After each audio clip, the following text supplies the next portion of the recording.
What is going on, guys? My name is Wolf Sickness and welcome to a new video. So today is the goddamn day that we are recording a little video to make sure you are getting the best settings for your Call of Duty Modern Warfare. So as you can see, this is the game right here, but if you're getting low FPS, then I can absolutely help with that. So first thing that you're going to do is press the Windows key and then type in system. I spelled that wrong, but you type in system and then you go on to this little thing here. It's control panel, system and security and system if you cannot find it on this little Windows thing here. But it says what processor, what RAM and all of the stuff like that. So yeah, so now what you're going to do is press on advanced system settings. Press on that and you'll have this little box here. So system properties right here, pretty easy. All you have to do really is go on to performance and then press settings, and then you'll have with this little box. Get rid of the first, second, third one, then skip enable peak and then do 1, 2, 3 and then go down to slide open combo boxes and then apply. It will make sure, so once, if you're using wallpaper engine, it will like restart your little wallpaper thing. But now your Windows is a little bit faster, okay? So now what you're gonna do, I've only got two programs open, Origin and Battle.net, but we're gonna get straight into Modern Warfare and I'll show you the in-game settings. So, as you can see here, this is Call of Duty Modern Warfare. So, what we're gonna do now is go down to our options, click on that, and then go to our graphic settings, and here we go. So, these are the graphic settings and these are the best settings ever for Call of Duty Modern Warfare. So, welcome to Modern Warfare. Have fun, stay frosty. So, display options, make sure you go onto full screen, because if you go onto anything else, right, then basically, if you're in windowed, it will be rendering in your desktop as well. Basically, when you're on full screen, you are only rendering a game, you're rendering nothing else in the background. So if you want to get the most amount of FPS, then go for this one. But yeah, full screen. Also, if you have a look at a VRAM usage, it uses a little bit more on windowed, so you do not want that. So always go full screen. There's lots of tests online that full screen versus window full screen, but I prefer full screen because then you get the most amount of FPS, right? Display monitor, whatever monitor you are currently like using. I'm using an Acer XF240H, so basically whatever one selected, use that. Basically, if you want it on your second monitor, first monitor, whatever monitor you have. Display adapter, make sure you keep that on your like graphics card. But yeah, so I've got an RX Vega 64 and I play at 1080p 144 Hz. But for some reason, that's at 120 Hz. Let me change that for a second. So you have to make sure you're at the highest. So right, most monitors are either 60 or 144. Most are 60 to be honest with you. So we're going to change this to 144 and then apply settings really quickly. I'm using a capture card, that's why it says no signal, but then it will come back any second now. Here we go, and now we are back. We're at 144 Hz now. I was wondering why my previous game didn't seem as like smooth as it was supposed to be. So, the next thing, render resolutions. Okay, if you can't maintain over like 60 FPS or so, then reduce this. Basically, it keeps your 1080p, but then it reduces the actual pixels that you can see on the screen. For example, the picture over here, right? This is 1080p here. Then that is basically, it's a 3D scene rendering as it says here, and it keeps like all the UI and everything perfect. It's just the actual scale of the game, if that makes any sense at all. And then if I go on advanced, then if you're going to change your render resolution, right, I would recommend just changing this beforehand, like your actual resolution. So if you can't like maintain 60 FPS or whatever FPS you want, go down to 1050, go down to 900, go to 1024, go to 720p. Go for any resolution, but as I've got a Vega 64 and I can handle 1080p, it's always best to actually play at your native resolution. Otherwise, like, kind of, what's the point? Lol. Alright, so aspect ratio. So I do automatic because that will be wide 16:9. There is a scale here, but most monitors are 16:9 unless you got an ultra wide, then that's normally 32:9 or 21:9. But yeah, just go with whatever one you want. VSync, there's lots of tests online. Basically, if I set my VSync on, then it will cap it to 144 FPS. So it doesn't use as much power and stuff, but there are lots of tests online that if you do use VSync, then there's more input delay on your mouse when you're actually clicking and stuff. So I want like the best experience for my Call of Duty, you know. Custom frame rate limit, unlimited. But if you don't want your, like, right, for example, in here, if I go custom gameplay, you can set this to 300, whatever you want to do. The menu, you could set this, like, pretend if you're streaming on one PC and you don't want your, like, your GPU to overload when you're on the menu. Like, I don't think there's much point really.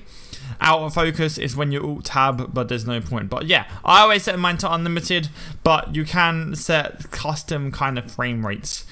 I do unlimited because there's less input lag. That's the reason why I do it. The video highlights, I have an RX Vega, so if I do Alt and R, then yeah, this is what I've got. So yeah, I can't really do much of that. I don't have a new video card because Vega 64 is a lot better FPS compared to, like, I think mine is equal to like a 2070.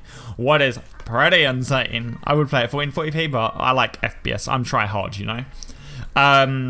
Display gamma, as it says, RGB is used for monitors, and then the BT, so the other one right there, 2.4 is used for a TV.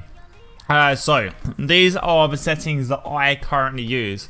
These are for the best settings to actually make sure you're getting the best frames and everything, and actually making sure that you have a good visual representation.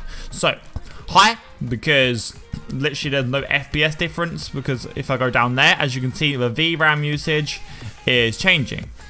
And if you got more than 4 gigabytes of RAM, no VRAM on your video card, for example, a 1650, even that has like 4 gig of RAM, VRAM.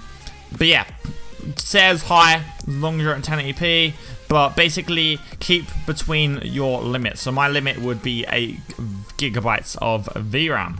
So now you go to texture, filter, and stochastic. There's literally no like difference between normal and high. So literally it says improved texture quality of surfaces when viewed at an angle, and there's literally no like difference between it, and you get a more high FPS with a texture filter and Tropic, I think it's called. But yeah, you get a much higher FPS and there is no visual difference, so I go for that. Particle quality, literally it's up to you, but a reason why I put it low is because then it's easier to, I did some tests, and it's easier to actually like see through the actual object. So pretend if you threw a smoke down and then your particle quality was set to high, you would have a harder time to actually see the person through a smoke. So basically I'm on like try hard settings basically. But yeah, I set mine as low because it's easier to see through the smoke. I don't know if you can see from those images there.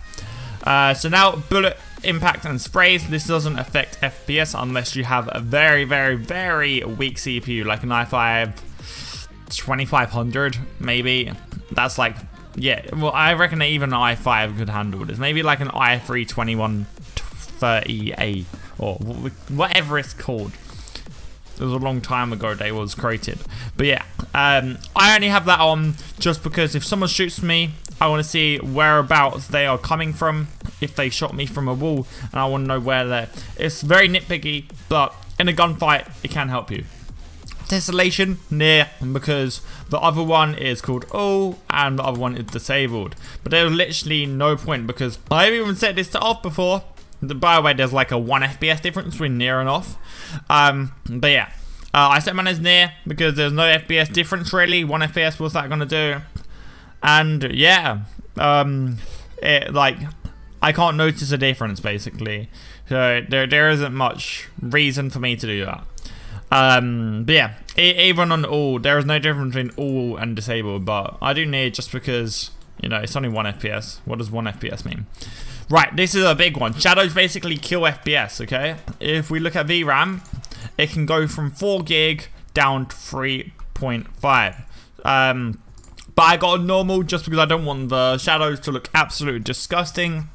But even on low, guys, even on low, it still does look good. But yeah, like for example, Fortnite or Apex Legends, right? If you have your shadows onto ultra versus off, you will gain about 50 or 60 FPS, what is absolutely insane in a first-person video game. So, all of these, right? I would and I would recommend putting them to enabled, as they are they're stored in your RAM, and basically it speeds up the rendering for the future frames that's going to be on your screen. So that's going to be left as enabled, both of these. But if you only have like 6 or 8 gigabytes of RAM, maybe disable these and see what your performance is like. I've got a 16 gig, so I don't actually know what it's like with slower RAM and slower PCs, but yeah. Particle lighting, I have this as normal just because it's easier to see through the like explosions and stuff, as I did with the smoke. Ray tracing, who really gives, like, who really cares? If you're going for FPS, don't put on ray tracing, guys. Do not put on ray tracing unless you have like an RTX 2080 Ti and you're playing it all low. But even, guys, if you have a 2080 Ti and playing at 1080p, you better be having a 240Hz monitor, man. But yeah, basically, that is basically pointless to play in one of these games. It's nice to try out, but yeah. And that only works for RTX cards. Not even like a 1660 Ti or anything. So ambient occlusion, I do static images because the other one is dynamic. I can't even England. But yeah, not really recommended, and it doesn't really put any visual difference, and you get a lot more FPS. But other one is disabled, but there's basically no FPS difference. Screen space reflection, do on normal. Anti-aliasing, this is a big killer. I can go from like 300 FPS by turning this off, but it doesn't look too great. I can see the edges and stuff. And this one, I would be on like 180 FPS. So I either go, I'll just stick on SMAA 2T2X, but this is the main killer, right? If you're getting bad FPS, literally turn it off. If you're getting like 70 FPS or so with that off, then just try these out. But I'm gonna do this for mine. I'm gonna apply those settings. But yeah, I do T2X, and that is what works for me. Depth of field, turn that up. Otherwise, you won't be able to see your actual gun when you're firing. And I like to see what exactly is on my gun. Personal preference, but it doesn't really affect anything. I leave this to 1, adjust the amount of temporal blurring versus image stability when aliasing. Anti-aliasing the scene. So yeah, I just leave mine to 1 because it doesn't literally doesn't affect FPS too much on my machine. But if you're getting low FPS, you can do, like, you can alter this, but yeah, it doesn't really affect me personally. Motion blur, turn that off because you want to see all your enemies, and if it's blurring, you're like, oh, is that a guy or was that like a dustbin, you know? So weapon motion blur, turn that off. You won't have a good experience. And then fill grain, turn that to 0, and then apply your settings, and then you're all good to go. But yeah, that is the end of this video, guys. Thank you everybody so much for watching. I really hope that somehow this has like helped you with your Call of Duty experience. In the future, I'll be doing tutorials on like how to level up fast and what exactly are the best game modes to actually do the best stuff, how to level up your guns and everything. But yeah, that's all from me today, guys. Thank you so much for watching. If you did enjoy this video or anything like that, please do smash a like on it. Subscribe if you are new around here, and think about liking the video. I think I just said that, I don't know, just do all the YouTube stuff, please. But yeah, thank you guys so much for watching. My name is Sickness. Hopefully this has like helped you, and if you are struggling on getting your FPS and you followed this guide, smack everything onto low, do like the worst resolution, and if you can't reach a certain FPS and you want to, and like you don't know what to do, put in your CPU in the description. No, put your CPU in the comments, and your graphics card too, and your RAM, like if it's 8 gig, if it's 16 gig, doesn't really matter if it's DDR3 or anything. But yeah, thank you guys for watching. Thank you so much for watching, But yeah, if you have any troubles or anything, just let me know and I will help you out in the comments down below. So yeah, thank you guys for watching. My name is Will. You guys are absolutely awesome. Peace out. Much freaking love to your faces. Goodbye, everybody. Have a nice day.